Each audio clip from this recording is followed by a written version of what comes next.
मेरी सर्जरी के दौरान पापा ने मेरा 3 करोड़ का फ्लैट बेच दिया और कहा परिवार के लिए इतना तो करना पड़ता है। आज की कहानी आशा की है, एक ऐसी बेटी जिसने अपने परिवार के लिए अपनी जवानी, अपनी खुशियाँ सब कुछ न्यौछावर कर दिया। लेकिन बदले में उसे क्या मिला? एक ऐसा धोखा जो किसी दुश्मन ने नहीं बल्कि उसके अपने जन्मदाताओं ने दिया। यह कहानी सुनते वक्त शायद आपका खून खौल उठे, आपकी आंखों में आंसू आ जाए, लेकिन अंत में जो न्याय हुआ वह आपको एक सुकून देगा। तो दिल थाम कर बैठिए। आशा 31 साल की थी। 6 हफ्ते पहले उसकी कमर की रीढ़ की हड्डी एक बहुत बड़ी और जटिल सर्जरी हुई थी। डॉक्टरों ने साफ लफ्जों में कहा था कि अगले 6 हफ्तों तक बिस्तर से हिलना भी मना है। एक एक कदम मौत के कुएं जैसा था। लेकिन उस दिन जब आशा को होश आया तो शरीर के दर्द से ज़्यादा भारी बोझ उसके सीने पर था। उसके फ़ोन की स्क्रीन पर अनगिनत मिस कॉल की कतार थी।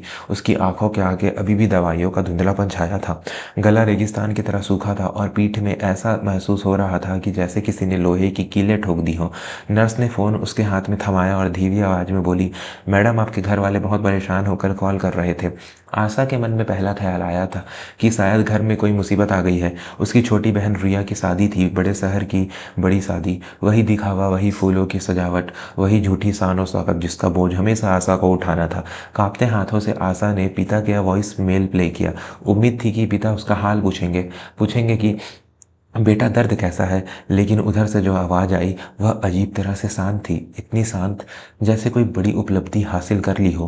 पिता की आवाज़ गूंजी, आशा, हमने तुम्हारा फ्लैट बेच दिया है। रिया की शादी के खर्चे कम पड़ रहे थे। तुम तो ऑपरेशन थिएटर में बेहोश थी, इसलिए हमने तुम्हारी तरफ से कागजों पर दस्तखत कर दिए। समझ जाओ बेटा, अब वो पराए घर जा रही है। इज्जत का सवाल था। घर तो फिर बन जाएगा, पर बारात खाली हाथ नहीं लौटनी चाहिए। परिवार के लिए इतना तो करना पड़ता है। आशा के हाथ से फोन लगभग छूट ही गया। 3 करोड़ 65 लाख रुपए, उसका घर, उसकी 8 साल की खून पसीने की कमाई, वो घर जिसके लिए उसने न जाने कितनी रातें ऑफिस में गुजारी थी, ओवर टाइम किया था, त्योहारों पर छुट्टियां छोड़ी थी, अपनी एक एक इच्छा का गला घोटा था ताकि ईएमआई समय पर जा सके। और यह सब उन्होंने तब किया जब वह अपनी जिंदगी और मौत की जंग लड़ रही थी। उस बिस्तर पर पड़ी आशा रोई नहीं, शायद आंसुओं का स्रोत सूख चुका था। उसके अंदर कुछ टूट कर बिखर गया था, या शायद कुछ पत्थर सा जम गया था। उसने अपने माता पिता को कॉल नहीं किया, उसने कॉल किया अपने वकील, अधिवक्ता निखिल मेहता को। निखिल सर को वह पिछले 3 साल से जानती थी। जब घर में एक और आर्थिक तूफान आया था, उस समय पिता पर भारी कर्ज चढ़ गया था, गुंडे घर के दरवाजे तक आ गए थे, तब भी आशा ने ही बिना किसी शर्त के अपनी बचत देखकर उनकी इज्जत बचाई थी। निखिल ने जैसे ही फ़ोन उठाया, आशा ने सिर्फ इतना पूछा, मेरे फ्लैट की रजिस्ट्री मेरे बिना कैसे हो गई? मेरे दस्तखत किसने किए?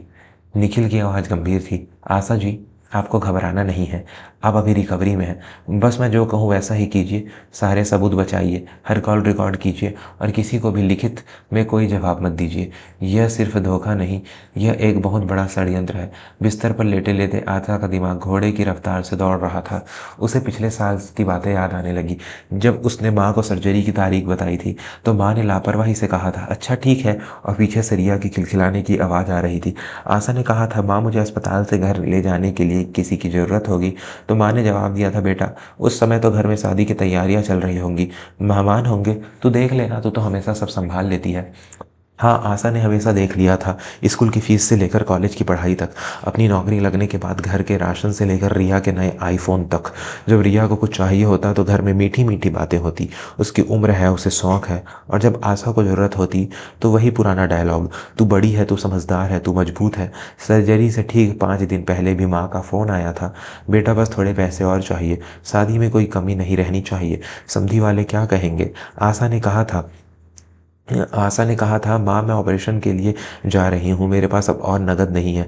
तब माँ ने ठंडी आवाज़ में कहा था, ठीक है फिर, हम अपने आप देख लेंगे जैसा हमेशा देखते आए हैं।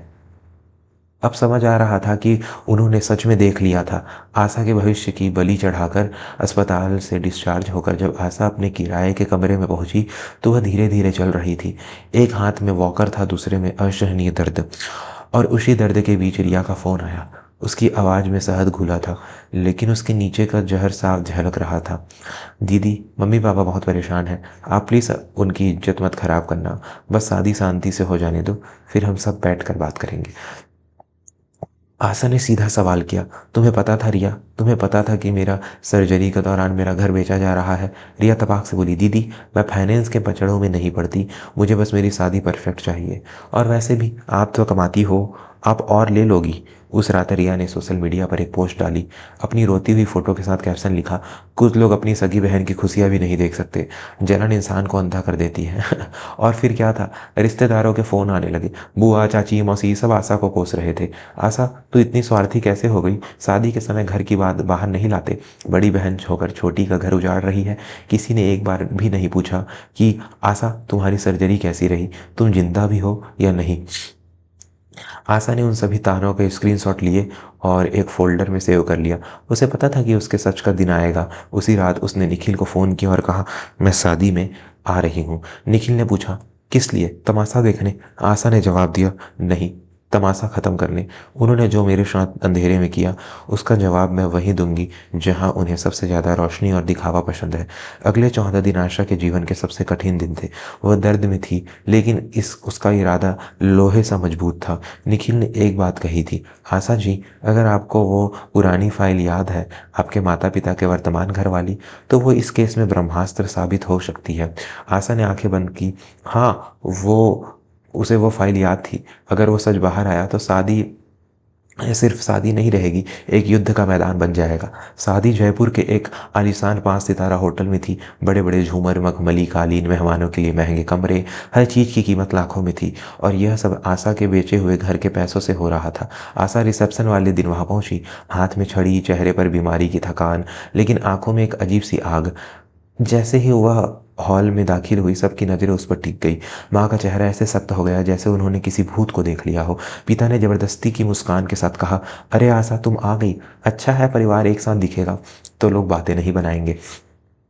कोने में बैठ जाओ, ज़्यादा चलना फिरना मत। रिया अपनी सहेलियों के साथ थी, हीरो से लदी हुई। वह पास आई और धीमी आवाज़ में फुसफुसाई, दीदी प्लीज़ कोई सीन मत करना, मेरे ससुराल वाले बहुत हाई प्रोफाइल लोग हैं। आशा ने मुस्कुराकर कहा, रिया मैं तुझे शादी में एक ऐसा गिफ्ट दूंगी जो तुझे और तेरे ससुराल वालों को ज़िंदगी भर याद रहेगा। रिया की आंखों में लालच की चमक आ गई। उसने सोचा शायद दीदी मान गई है और कोई महंगा उपहार लाई है। रात गहरी होती गई। अब वक्त था सरप्राइज का। यह वह पल है जहां से कहानी पूरी तरह पलट जाती है।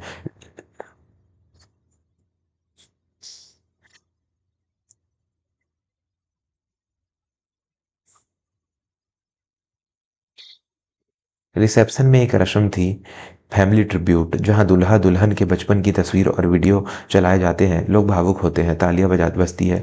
आशा ने उसी स्टॉल को चुना था। निखिल की टीम ने होटल के तकनीशियनों के साथ मिलकर सब सेट कर लिया था।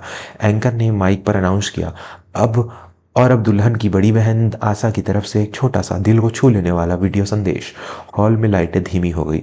बड़ी स्क्रीन पर प्रोजेक्टर ऑन हुआ। मेहमान शांत हो गए। रिया गर्व से मुस्कुरा रही थी। पिता सीना चौड़ा करके बैठे थे, लेकिन स्क्रीन पर कोई बचपन की फोटो नहीं आई। स्क्रीन पर एक कानूनी दस्तावेज की स्कैन कॉपी दिखाई दी। बैकग्राउंड में कोई संगीत नहीं था, सिर्फ निखिल के पेशेवर और गंभीर आवाज़ गूंजी। यह संदेश किसी को बदनाम करने के लिए नहीं, बल्कि एक आपराधिक सत्य को स्थापित करने के लिए है।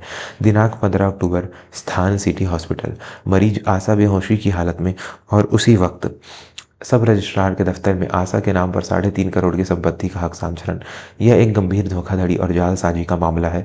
हॉल में ऐसा सन्नाटा छा गया जैसे किसी की मृत्यु हो गई हो। वीडियो में आगे सबूत दिखाए गए, बायोमेट्रिक एंट्री का समय और आशा के आईसीयू में होने का समय, दोनों का मिलान असंभव था। वीडियो में साफ कहा गया है कि जिस दस्तखत से यह शादी फाइनेंस हुई है, वह दस्तखत फर्जी है। पिता अपनी कुर्सी से खड़े हो गए, बंद करो इसे, यह झूठ है, टेक्निकल ग्लिच है। लेकिन वीडियो रुका नहीं।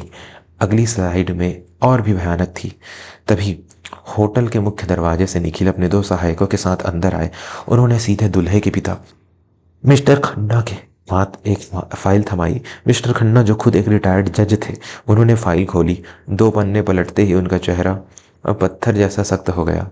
दूल्हा अर्जुन धीरे धीरे अपनी कुर्सी से खड़ा हुआ। उसने रिया की तरफ देखा, फिर आशा के माता पिता की तरफ। उसकी आवाज़ कांप रही थी, लेकिन उसमें गुस्सा था। अंकल आंटी, यह जो करोड़ों का खर्चा यहाँ दिख रहा है, यह पैसा सच में कहाँ से आया? आशा की माँ हड़बड़ाते हुए बोली, बेटा यह सब घर की बातें हैं, हम बाद में। अर्जुन ने चिल्लाकर कहा, नहीं, यह घर की बात नहीं है, यह अपराध है। मेरी शादी चोरी और धोखे के पैसों से हो रही है। रिया रोते हुए अर्जुन का हाथ पकड़ने की कोशिश करने लगी। बेबी, दीदी जलती है मुझसे, यह सब नाटक है, उनका नाटक है। अर्जुन ने झटका देकर हाथ छुड़ा लिया और तभी आशा अपनी कुर्सी से उठी। वह धीरे धीरे अपनी छड़ी के सहारे मंच के पास आई। उसने माइक नहीं लिया, लेकिन उसकी आवाज़ हॉल की खामोशी में गूंज उठी। रिया, मैं जलती नहीं हूँ, मैं बस अब जलना बंद कर रही हूँ। फिर आशा ने निखिल की तरफ इशारा किया। निखिल ने माइक संभाला। वो आखिरी सच बोला जिसने इस ताबूत में आखिरी कील ठोक दी। मिस्टर खन्ना, निखिल ने कहा, एक और तथ्य है जो आपको जानना चाहिए। जिस पैतृक घर का दावा करके लड़की वाले अपनी हैसियत दिखा रहे हैं, जिस घर में अभी आशा के माता पिता भी रहते हैं, वह घर भी इनका नहीं है। पिता चिल्लाए, बकवास बंद करो, मैं उस घर का मालिक हूँ। निखिल ने शांति से कहा, जी नहीं, 3 साल पहले जब आप दिवालिया हो रहे थे, तब उस घर को नीलाम होने से बचाने के लिए एक ट्रस्ट ने उसे खरीदा था, और उस ट्रस्ट की एकमात्र मालकिन आशा है। उन्होंने अपनी बचत से वह घर खरीदा ताकि उनके बूढ़े माँ बाप इस सड़क पर ना आ जाएं। उन्होंने आज तक आपको यह नहीं बताया था कि आपका आत्मसम्मान न टूटे, लेकिन आपने क्या किया? आपने उसी बेटी का दूसरा घर बेच दिया। हॉल में बैठी भीड़ की सांसें अटक गई। माँ का चेहरा सफेद पड़ चुका था। जिस बेटी को वो एटीएम मशीन समझते थे, वो उनकी छत की मालकिन थी। अर्जुन की माँ आगे आई। उन्होंने रिया को ऊपर से नीचे तक घृणा से देखा और कहा, जिस घर की नींव ही धोखे पर टिकी हो, वहां मेरी बेटी या बेटा कभी खुश नहीं रह सकते। हमें ऐसी बहू नहीं चाहिए जो अपनी ही सगी बहन को लूट ले। शादी उसी वक्त टूट गई। बारात वापस लौट गई। सजे धजे मंडप अब किसी खंडहर जैसा लग रहा था। रिया जमीन पर बैठकर रो रही थी, लेकिन इस बार उसके आंसू असली थे। पिता और माँ कोने में खड़े थे, नजरें उठाने की हिम्मत नहीं थी। आशा उनके पास गई। पिता ने नजरें झुकाकर कहा, बेटी, हमसे गलती हो गई, माफ कर दे। अब तो शादी भी टूट गई, लोग क्या कहेंगे? आशा ने एक सूखी हंसी हंसी। पापा, आपको अभी भी लोगों की पड़ी है। आपको अभी भी उस बेटी का अफसोस है जिसकी शादी टूटी, लेकिन उस बेटी का नहीं जिसकी रीढ़ और भरोसा दोनों आपने तोड़ दिए। आशा ने अपनी छड़ी को मजबूती से पकड़ा और कहा, मैंने आप लोगों को घर खाली करने के लिए 1 महीने का नोटिस भिजवा दिया है। वो घर मेरा है और मुझे वो वापस चाहिए। मैं उसे बेचूंगी और अपने उस घर का कर्ज उतारेंगे जो आपने धोखे से बेचा। आप लोग रिया के साथ रहिए या जहाँ जाना है जाइए, मेरा फर्ज पूरा हुआ। तुम अपने माँ बाप को घर से निकालोगी? माँ ने रोते हुए दुहाई दी। आशा ने पलट कर कहा, नहीं माँ, मैं किसी को नहीं निकाल रही, मैं बस अपनी उस नेकी को वापस ले रही हूँ जिसकी आपने कभी कदर नहीं की। अगर आप इसे क्रूरता कहते हैं तो हाँ, आज से मैं अक्रूर हूँ। आशा वहां से मुड़ गई। उसने पीछे मुड़कर नहीं देखा। उस रात वह होटल से बाहर निकली तो आसमान खुला था। दर्द अभी भी था, लेकिन कंधों पर वो बोझ नहीं था। उसे पता था कि आगे की राह मुश्किल होगी, परिवार के नाम पर वह अकेली होगी, लेकिन कम से कम अब उसके साथ उसका आत्मसम्मान था। कुछ महीनों बाद आशा ने उस पुराने घर को बेच दिया और एक छोटी शांत जगह पर अपनी नई दुनिया बसाई। उसने अपने जैसे दूसरे लोगों की मदद करना शुरू किया जो परिवार के शोषण का शिकार थे। उसने सीखा कि ना कहना स्वार्थ नहीं, बल्कि आत्मरक्षा है।